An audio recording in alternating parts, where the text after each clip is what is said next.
आज आपल्याला खुसखुशीत मस्त पारंपरिक पद्धतीने नारळाची वडी कशी करायची आहे, तर ते आज आपल्याला रेसिपी करायची आहे. तर रेसिपी करण्यासाठी मी इथे एक नारळ घेतलेला आहे फोडून. आता ह्यातनं मी गर वेगळा करून घेणार आहे नारळाचा आणि साल वेगळी करून घेणार आहे. तर इथे मी खवा किंवा साखर न वापरता आपल्याला गुळापासून करायचं आहे. तर चला आता वेळ न घालवता मी ह्याला साल ह्याच्यातनं वेगळी करून घेते. आता मी नारळ फोडून मस्त त्याची करवंटी वेगळी करून घेतलेली आहे. आता ह्याचा पाठचा भाग जर तुम्हाला आवडत असेल तर तुम्ही ठेवू शकता किंवा नसेल आवडत तर तुम्ही त्याला सुद्धा काढू शकता.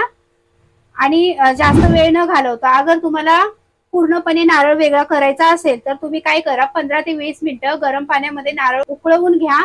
म्हणजेच तुमचं नारळ इझिली एकदम पूर्ण अख्खं साईडला निघेल. तर मी तसं न करता इथे डायरेक्ट करत आहे तोडून. तर चला आता आपण ह्याची साल थोडीशी वेगळी करून घेऊया. चाकूनीच मी ह्याला वेगळं करणार आहे.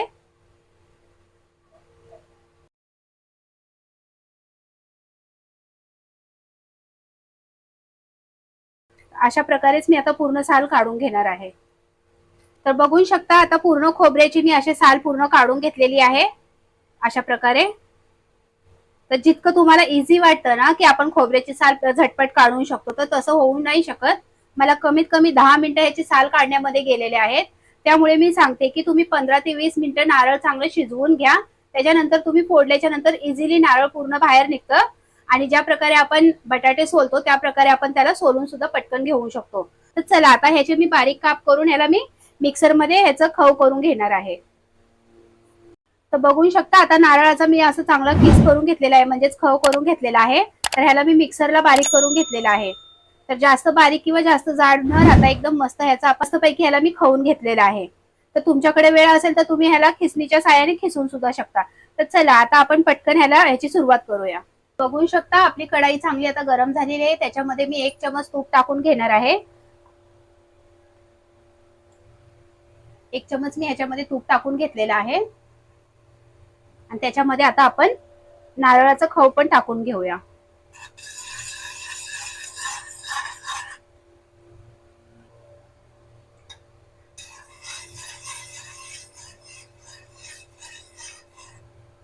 तर आता आपलं तूप पण चांगलं वितळलेलं आहे. त्याच्यामध्ये मी नारळाचा खव पण परतून घेते. तर ह्याला आपण 5 ते 6 मिनिटं चांगलं मंद आचेवरती मिक्स करून घेऊया, जेणेकरून आपलं ह्याच्यातलं एक्स्ट्राचं पाणी थोडंसं सुकून जाईल आणि त्याच्यानंतर आपली नारळाची वडी मस्तपैकी खुसखुशीत होतील.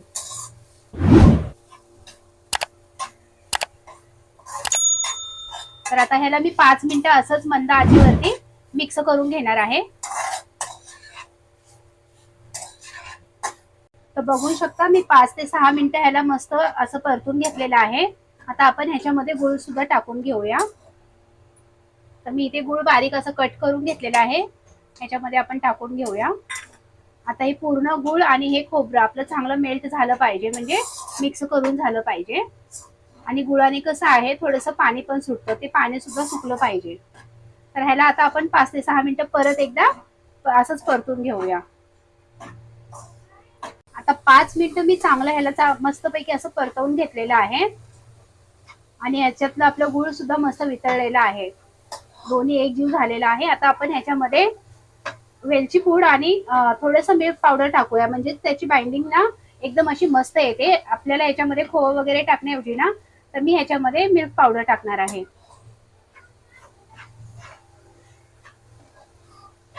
तर आता ह्याला मी आता चांगलं मिक्स करून घेतलेलं आहे. ह्याच्यामध्ये मिल्क पावडर सुद्धा टाकून घेऊया. तर इथे मी 2 ते 3 चमच मिल्क पावडर घेतलेला आहे. ते पण आपण ह्याला मस्तपैकी आता मिक्स करून घेऊया, नाहीतर ह्याच्या गुठळ्या होतात. आता ह्याला सुद्धा आता 2 ते 3 मिनिटं चांगलं आपण परतून घेऊया. तर बघू शकता 2 मिनिटं मी ह्याला चांगलं असं परतून घेतलेलं आहे. आणि मिल्क पावडर सुद्धा ह्याच्यामध्ये एकदम मस्तपैकी मिक्स झालेला आहे. ह्याच्यामध्ये आपण थोडीशी वेलची पावडर टाकूया. तर स्वादानुसार मी इथे वेलची पूड घेतलेली आहे अर्धा चमच. ते सुद्धा आपण आता चांगलं मिक्स करून घेऊया. आणि आता आपली नारळाची वडी बनवण्यासाठी आपला तयारच झालेला आहे. तर आता आपला मस्त आता रेडी झालेला आहे. आपण ह्याला सेट करण्यासाठी काढून घेऊया. आता मी डब्यामध्ये इथे मस्तपैकी आता तूप लावून घेतलेलं आहे, तुपाने ग्रेस केलेलं आहे. तर आपलं सारण आता आपण ह्याच्यामध्ये परतून घेऊया. तर बघू शकता नारळाच्या वडीचे सारण मी असं मस्तपैकी सेट करून ठेवलेलं आहे. त्याच्यावरती आपण थोडे बदाम आणि पिस्त्याचे काप टाकून ह्याला आपण थोडंसं असं दाबून प्रेस करूया. एकदम मस्त आणि खुसखुशीत मस्त झालेले आहेत नारळाची वडी.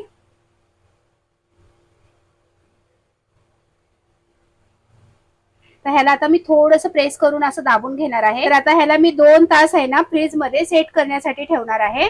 बघू शकता 2 तासानंतर मी आता ह्याला काढून घेतलेला आहे आणि आपली नारळाची वडी मस्त एकदम अशी सेट झालेली आहे. तर चला आता आपण ह्याला कट करून घेऊया.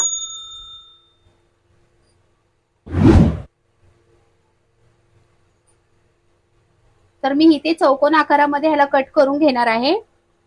तुम्हाला अगर आवडत असेल तर तुम्ही बर्फी साईजची पण कट करू शकता.